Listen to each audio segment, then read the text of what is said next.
झारखंड सरकार के तरफ से अंततः एक बहुत बड़ा फैसला आया 17 अगस्त को, और जितने भी हम लोग का डिमांड था परीक्षा रद्द वाला,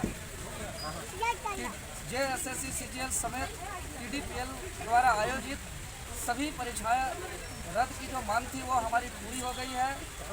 यह एक छात्रों का आंदोलन का ऐतिहासिक जीत है, और जो हम लोग का जेपीएससी जेएसएससी भ्रष्टाचार मुक्त भर्ती अभियान का जो शुरुआत हम लोग किए हैं, इसका प्रथम चरण का यह जीत है। प्रथम चरण हम लोग का सफल हुआ, लेकिन संघर्ष हम लोग का जारी रहेगा।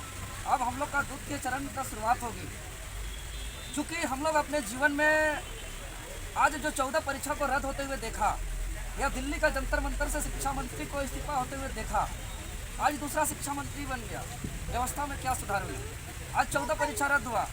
ये जो सीजीएल कल हम लोग रद्द कराए, यही सीजीएल को वो तारीख 28 जनवरी 2024 का वो तारीख इतिहास नहीं भूला होगा कि यही सीजीएल को रद्द कराए थे 28 जनवरी 2024 को, और उसके बाद आज फिर वही सीजीएल दोबारा परीक्षा हुआ, तो फिर से पेपर लीक हो गया, धांधली हुई, और पेपर लीक होकर के फिर 13वीं से नौकरी हुआ। तो मेरा आज सबसे बड़ा जो दूसरा चरण का जो लड़ाई होगा, क्योंकि हम अपने जीवन में बहुत परीक्षा को रद्द होते हुए देखा है, बहुत परीक्षा को सीबीआई जांच होते हुए देखा है, बहुत परीक्षा को एसआईटी सीआईडी जांच होते हुए देखा है, लेकिन ये सारे परीक्षा जो रद्द हुए, क्या फिर से जब परीक्षा होगी तब क्या गारंटी है कि पेपर लीक नहीं होगा? तब क्या गारंटी है कि धांधली नहीं होगी? तब क्या गारंटी है कि वहाँ पैरवी नहीं चलेगा? इसीलिए मेरा जो हम लोग का अगला चरण का जो संघर्ष होगा, एक ऐसा भर्ती व्यवस्था जिसमें गवर्नमेंट हमें गारंटी दे कि आने वाले जुगों जुग तक पेपर लीक ना हो, जुगों जुग तक पैरवी ना हो,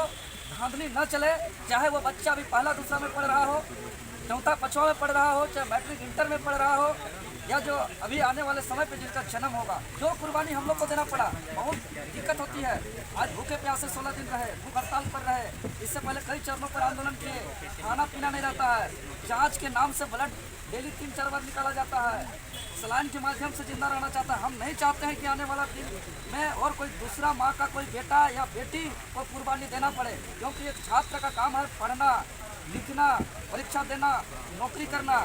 ये सड़क पे उतर करके एफआईआर लेना, लाठी डंडा खाना, भूख हड़ताल करना, जान को जोखिम में डालना, ये आने वाला पीढ़ी को इस स्थिति में हम देखना नहीं चाहते हैं। इसीलिए हम एक ऐसा मजबूत व्यवस्था चाहते हैं जो अभिभावक भी आज चाहते हैं।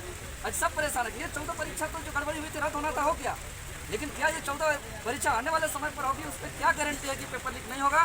ये सबसे बड़ी चुनौती है।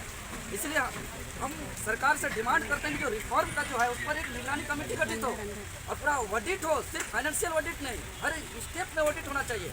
मान के चलिए क्वेश्चन सेट हो रहा है, 3 स्टेज पर क्वेश्चन सेट होता है, तो पहला स्टेज पर जो क्वेश्चन सेट होगा वो सेकंड स्टेज पर जाएगा, तो फर्स्ट स्टेज की पार्टी को सेकंड स्टेज में होने वाला क्वेश्चन सेट के बारे में जानकारी नहीं होना चाहिए। उसके फाइनल स्टेज पर जो होगा उसका फर्स्ट और सेकंड वाला को मालूम नहीं होना चाहिए। क्वेश्चन कहाँ प्रिंट हो रहा है, कहाँ से उसका ट्रैकिंग हो रहा है। आज तक तो कोई राष्ट्रपति और प्रधानमंत्री पर कोई कार्यक्रम पे हमला नहीं होता है, क्योंकि उस तरीके से डिटेक्ट किया जाता है, उस तरीके से ट्रेस किया जाता है। तो उसी प्रकार क्वेश्चन पेपर को भी, परीक्षा भर्ती को भी, चूंकि परीक्षा व्यवस्था को, भर्ती व्यवस्था को उत्तम न बनाया जाए, इसको प्रॉफिट का, लाभ का व्यवस्था न बनाया जाए, ये बहुत दुख का विषय है।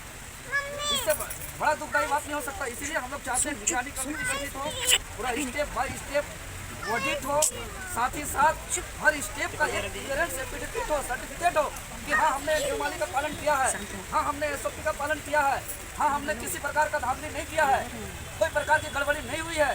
इसका एक क्लियरेंस सर्टिफिकेट हर स्टेप पे दिया जाए, और ये झारखंड का जो शिक्षा व्यवस्था है पूरे दुनिया के लिए एक उदाहरण प्रस्तुत हो। इसके लिए अगर विधानसभा में कानून बनाना पड़े तो बनाए, इसके लिए अगर संविधान में संशोधन करना पड़े तो